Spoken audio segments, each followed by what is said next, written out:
What's going on, guys? Five Sports Talk back at it with another video here with a very special guest, Jets Central. Welcome to the show, man. Hey, man. Thanks so much for having me on. I appreciate it. Absolutely. This is been a long time coming. I've been watching his channel a lot. Your growth has been crazy with the amount of views and subscribers you get. So just real quickly wanted to talk about how you felt with free agency and how everything's been going. Because I know obviously you have a big Jets following. How you felt like your Jets did in free agency? Can you give it a little bit of thoughts about that? Yeah, well, I mean, first and foremost, thanks for having me on, dude. I appreciate it. Like, your channel's no joke. Like, it's off the hook. Like any Bear fan out there that isn't subscribed, like, they're definitely missing out. So I do appreciate the opportunity. But as far as the New York Jets go, man, I was going into it, I was kind of hoping for bigger name guys like Jack Conklins of the world, Dante Fowler, and whatnot. But Joe Douglas, like the new GM, he first year with the team, he kind of opted for more of let's go for tier 2 players, tier 3 kind of guys like Connor McGovern, Greg Van Roten, guys like that. And then trying to re-sign guys like Brian Poole. So one thing I did notice was like a lot of the deals are for short term. So like 1-year deal, 2-year deal, 3-year deal kind of thing. So we're not like locking in long-term, like a 5-year massive mega deal, nothing crazy like that. It's all kind of just like quick little 1-year deals. So where if they don't work out, we can just get out of the, we're not married to these players. So I'm happy. I'm not like over the moon because I feel like we could have done a little bit more, but I do kind of think that it's Joe Douglas is building more long-term, right? Like he has like probably like a 5 or 6 year plan. I mean, what's your take on the whole situation? Yeah, I thought the Jets, obviously, to your point, opted for shorter deals. I was just about to ask you, and I want you to get your thoughts on this. You guys lost Robbie Anderson in free agency, picked up Rashad Perriman. I like that signing, and it was a 1-year deal, I think $8 million. He didn't get a lot of opportunities in Tampa behind Mike Evans and Chris Godwin, and I think with the Jets, he's going to have more opportunities now. Over there, I mean, Robbie Anderson was your number one guy. You have Jamison Crowder. But I think offensively, I would have liked for you guys to get a tight end. I know Chris Herndon's, got potential, but he's still kind of unproven. And so I just want the Jets to surround Sam Darnold with more weapons. So what are your thoughts on the Rashad Perriman signing? I'm pumped up about it. It's one of those moves where it's low risk, high reward. If this guy comes in, everybody knows about like his 40-time pro day, all that good stuff, first round pick. If he could put it all together, because he is kind of entering his prime. I think he's only 26 or 27. I could be wrong on that, Okay. But he's entering his prime. So maybe we could try to catch lightning in a bottle here. But I'm not assuming that this guy's going to come in and be the next Michael Thomas, Julio, or D-Hop. You know what I mean? Right. Do you think he'll be your number one, or is it going to be Jamison Crowder? Dude, honestly, I think we're going to go wide receiver at spot number 11. Yep, that makes sense.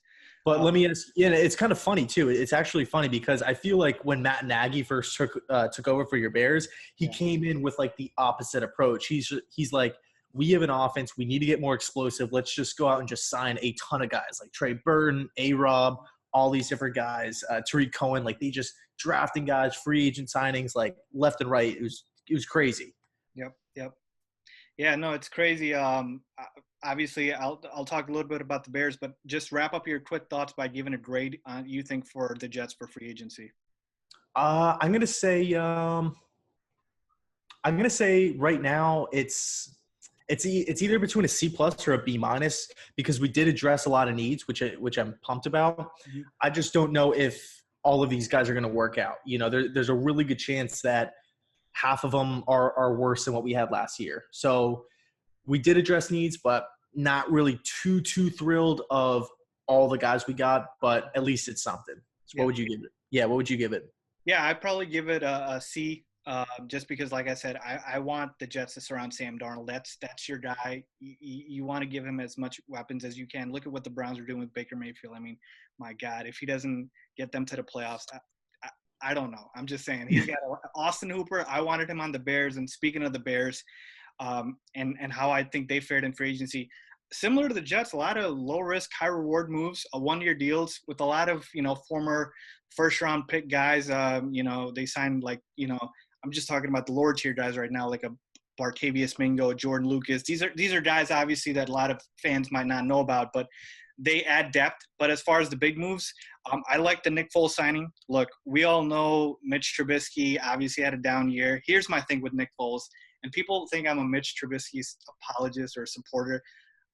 I just want the Bears to win, so I don't care who gets in there. But with Nick Foles, he is the perfect guy for us to actually have come in, knowing that he's had experience with Nagy, he knows the system, he's won a Super Bowl, and we couldn't do that with Chase Daniel. If Mitch is not playing well, you couldn't do that. So I know people say we gave up too much with the 4th-round pick, but you know what?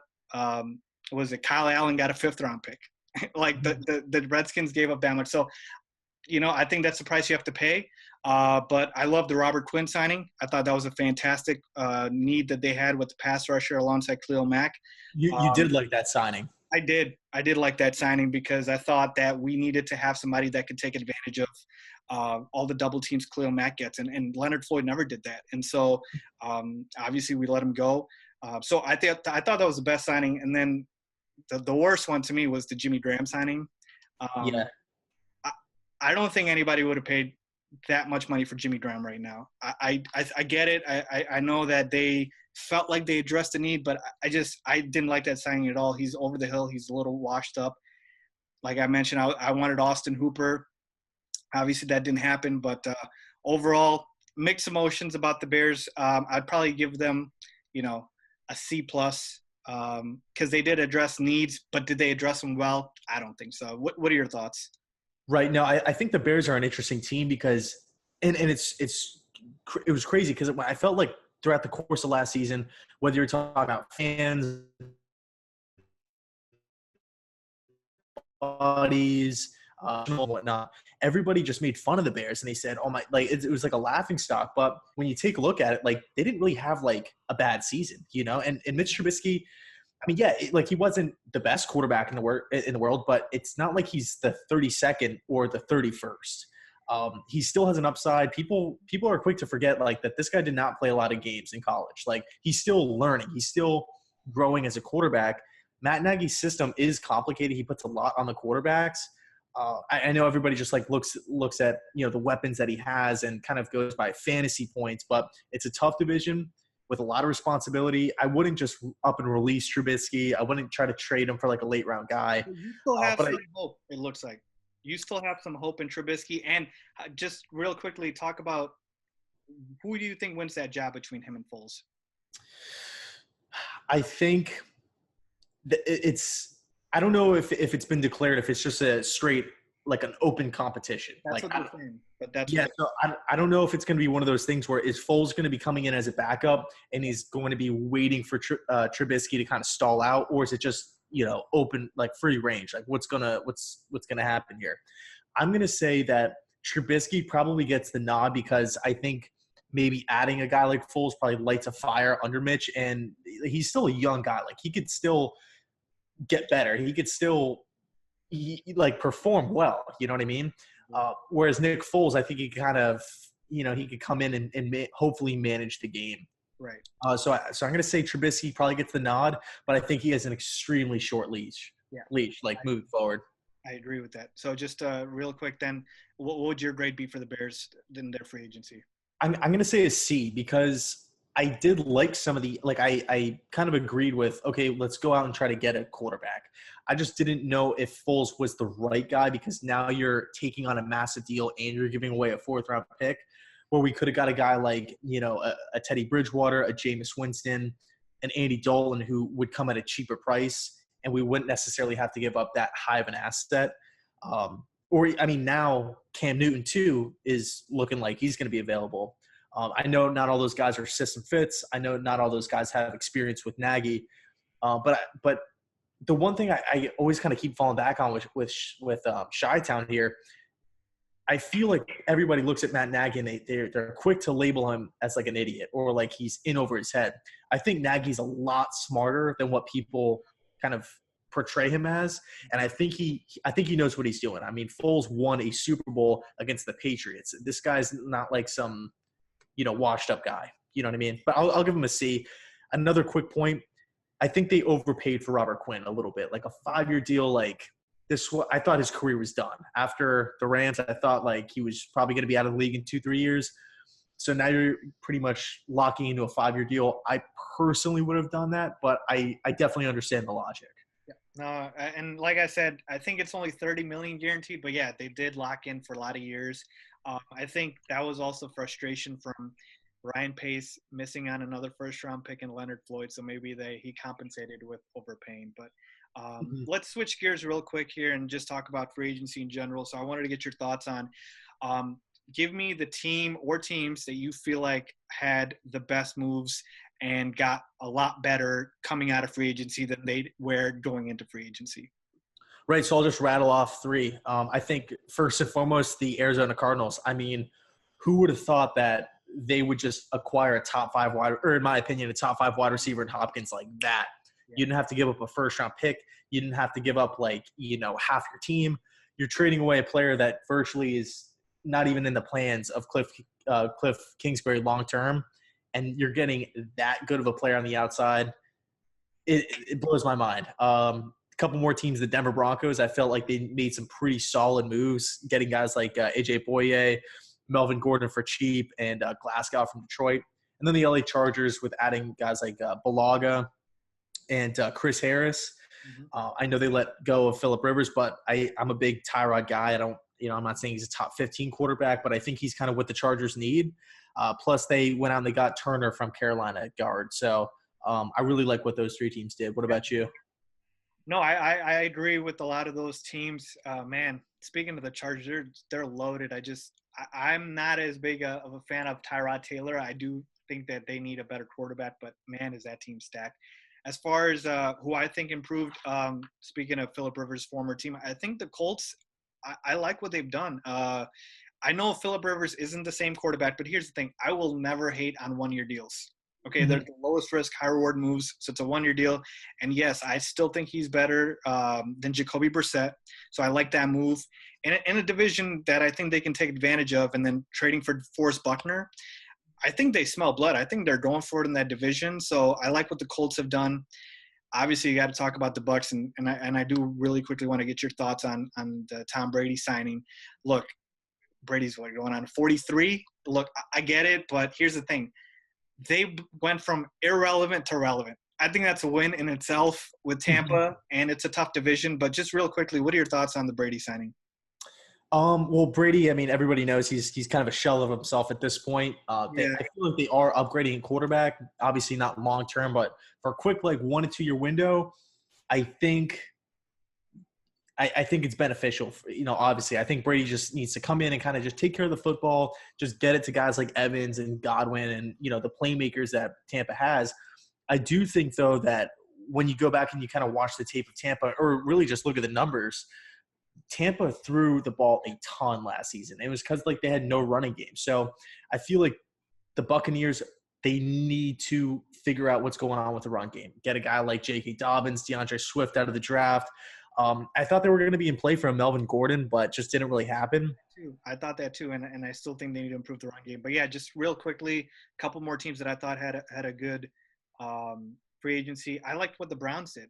I mean, your guy Jack Conklin, they snapped him up, and they took my guy. So literally, they're just stealing from the Jets and the Bears. I mean, yeah. And they keep loading up on weapons. I'm telling you, my expectations for the Browns are through the roof. If they don't do something big this year, I will literally be very disappointed because I think the Browns are stupid loaded. But in that light, can you talk about some teams that you thought didn't do so well, didn't do so high? Yeah, and just to quickly add on to your point, I think one of the underrated moves that Cleveland did was Case Keenum. I think he's going to be a really nice mentor for Baker Mayfield. I love that signing. I wanted Case Keenum on the Bears. I thought he'd be cheap, he'd be perfect. But yeah, I think he's phenomenal. Yeah, I definitely like Case a lot. But what was your question? The losers, you said? Yeah, teams that you thought didn't do as hot. Maybe teams, any team or teams that you thought, didn't have that great of a free agency. Your losers. Yeah, for sure. I think the first team, and you'll probably, enjoy this one. I think the first team, the biggest loser was Minnesota. I mean, they lost 3 corners: Mackenzie Alexander, Trey Waynes, Xavier Rhodes, all gone. Then they lost their best player on offense in Stephon Diggs. like, yeah, they got a first round pick, like that's cool, but I feel like, and they extended Kirk Cousins. I didn't really agree with that either. I think Mike Zimmer's on his last leg. They lost Everson Griffin. Right. Oh, I didn't even think about that. I already had him as like the biggest loser. So definitely Minnesota. And then another team.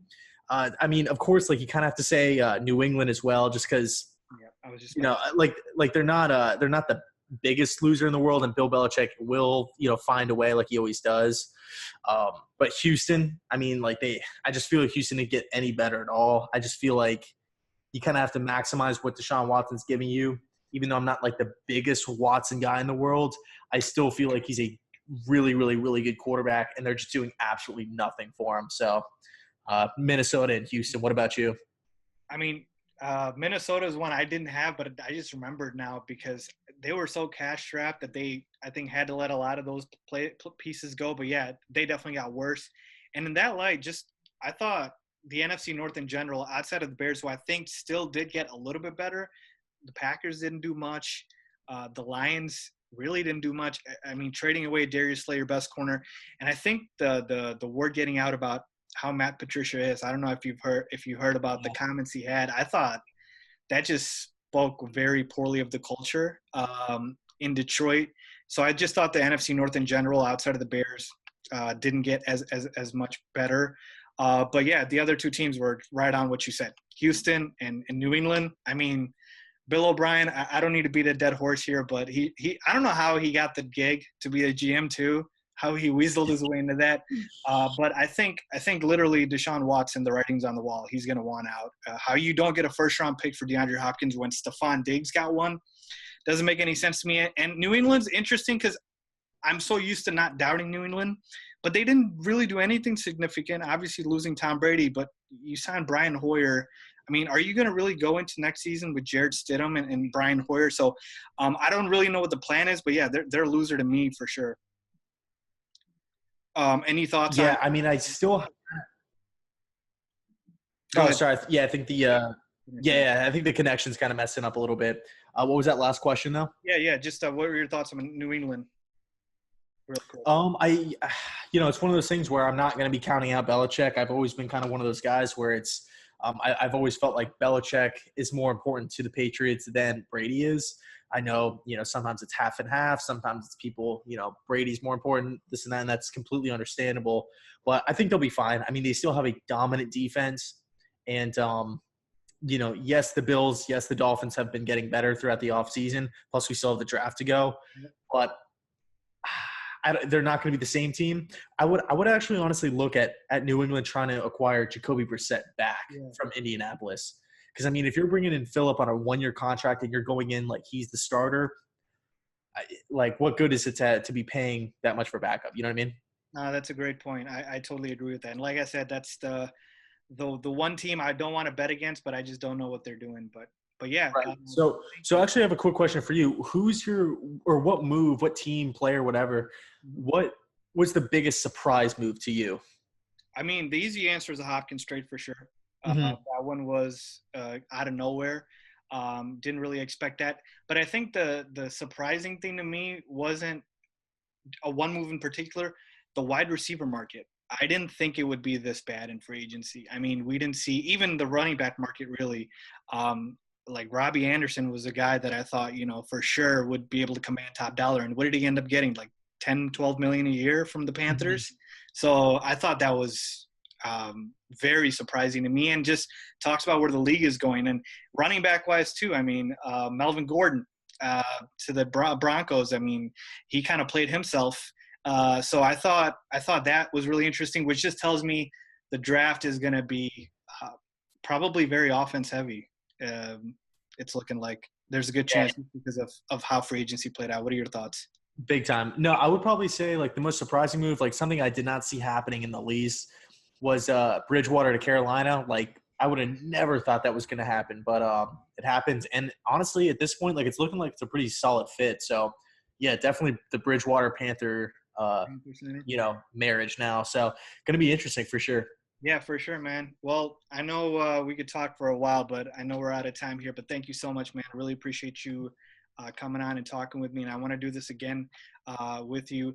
just real quick for the viewers out there. I mean, I know you have your plugs on your channel, but if you could just tell the folks how they could find you and you know, the content that they should be looking for in the coming months with the draft coming up and whatnot. Yeah, for sure. It's definitely not going to be the last time, we collab. I had a great time, and I appreciate, you had me on. But yeah, man, so I pretty much just run a channel like exactly like yours, but it's just kind of more focused with the New York Jets. Cover pretty much all the breaking news, like trades, coaching hires, coaching fires, all that good stuff. Uh, Previewing games, recapping games, game picks, mock drafts, all that kind of, basic NFL stuff. But we're going to be talking a lot about NFL draft previews, right? So kind of breaking down guys, big name guys like in the first round, and then of course middle tier guys like in rounds 2, 3, and 4. So, and also some sleepers as well. So yeah, if you guys wouldn't mind checking out the channel, it'd mean a lot for sure. Yeah, for sure. And I'll obviously link the channel and obviously the social media pages that you have, because I know I follow you on Twitter as well. So I'll go ahead and do that. But thank you so much, man. Really appreciate that. And we'll call it a day. Yeah, man.